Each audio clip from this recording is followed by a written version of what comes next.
In the UFC, some fighters are remembered for belts, some for trash talk, and some for the exact moment a hand taps the canvas. Tonight, we are hunting that last group. This is not a pure submission artist ranking. This is a tour through some of the major all-time UFC greats and the one signature submission that froze time around them. The choke that made a rival look helpless. The armbar that flipped a whole division. From Jon Jones and GSP to Nunes, Khabib, and Valentina, we are walking through the taps that defined legends in 10 tight minutes. But before we dive into the content, we have a very small request. If you like our content, please support us by subscribing to the channel. It's a small click for you, but to us it means a lot. Thanks. Now, without much ado, let's begin. By Rampage by split decision. And now Jon Jones, a standing guillotine from nowhere. When most people think of Jon Jones, they picture oblique kicks, elbows, and creative chaos at range. But his true nightmare submission is the guillotine, especially that cold, standing version that turns a bad level change into a finish. Against Lyoto Machida at UFC 140, you see the whole horror sequence.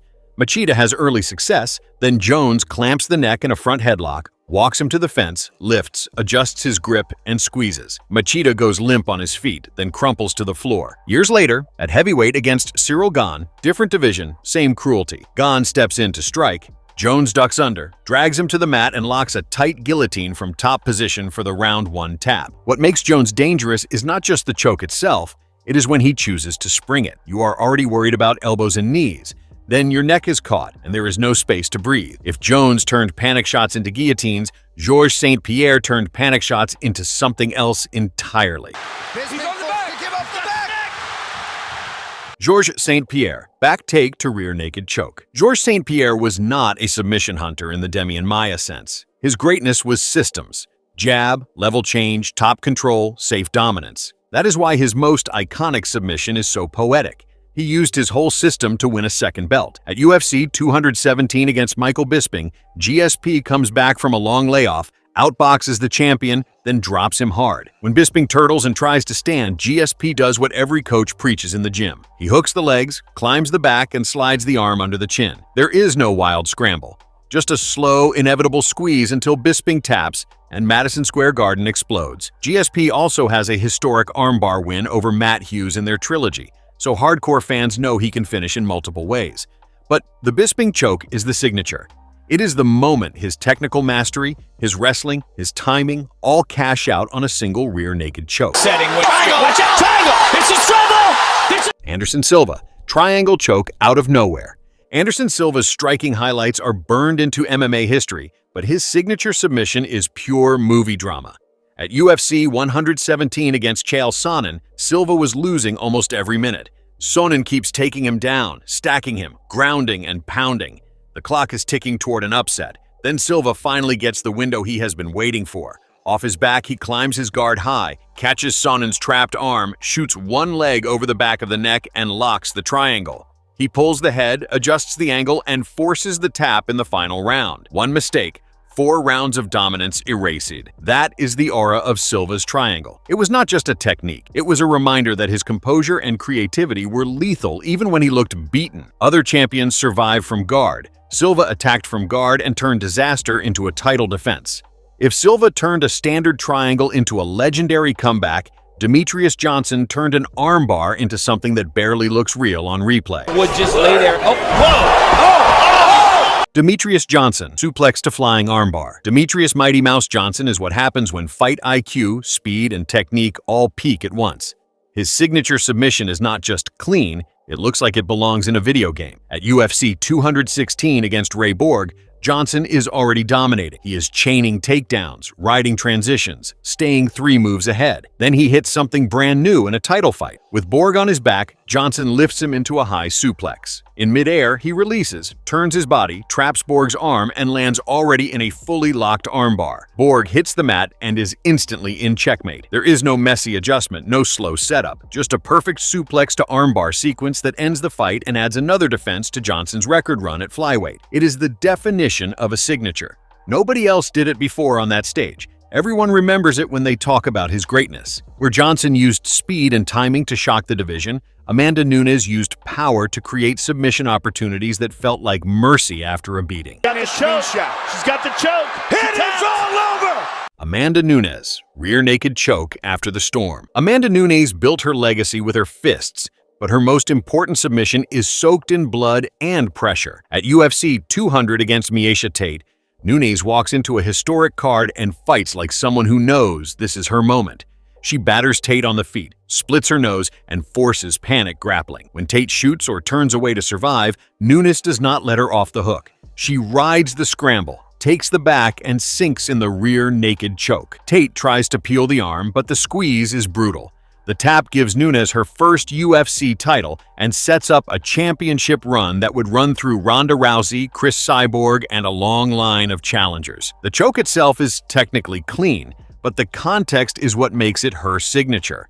Nunes hurts you upright, then strangles you when you finally break. It is power plus patience. Where Nunes used violence to open the neck, Khabib Nurmagomedov used control to drag elite strikers into drowning chokes and cranks. It's on the chin.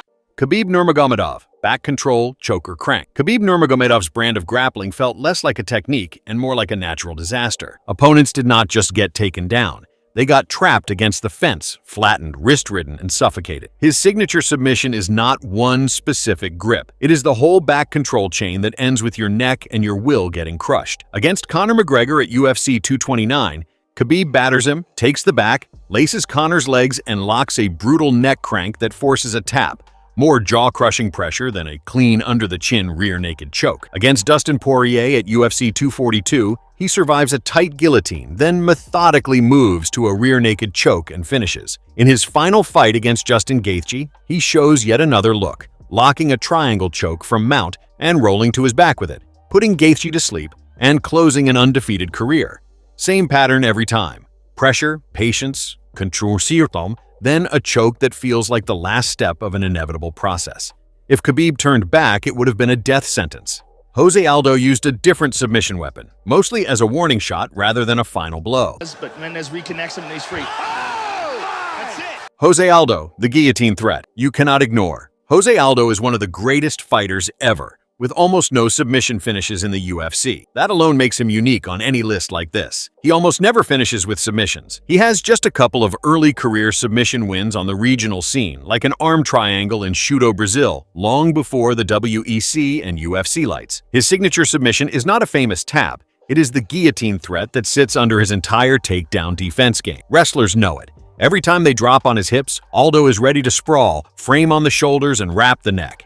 He will jump into guillotines and fall to guard just to make wrestlers think twice, even though those attempts almost never turn into taps. The real damage he does is on the feet, through low kicks and boxing, but that guillotine is the trap that makes many fighters think twice before shooting straight in. Hardcore fans will point out that Aldo has only a couple of submission wins on his long record, all from the very early days and none in the WEC or UFC. That is exactly why this segment works. He is the example of a legend whose submission legacy is about threat, not highlight reel taps. If Aldo is the threat, Stipe Miocic is the heavyweight who barely bothers with submissions at all. Del Rosario. He's badly hurt, Mike. Stipe Miocic, the heavyweight outlier. Stipe Miocic might be the greatest heavyweight in UFC history, yet he has almost no submission identity. His signature submission is actually the absence of one. Stipe wins fights with his hands, his wrestling, and his toughness, not with chokes or joint locks. Look at his UFC record. It is stacked with knockouts and TKO beatdowns, from Werdum to Dos Santos to the trilogy with Daniel Cormier. On the ground, Stipe uses his wrestling mostly to stay safe, stand back up, or control position long enough to land punches. He rarely dives for guillotines or jumps on armbars. In an era where many champions build entire games around strangling people, his approach stands out. When you fight Stipe, your fear is not that he will put you to sleep with a choke.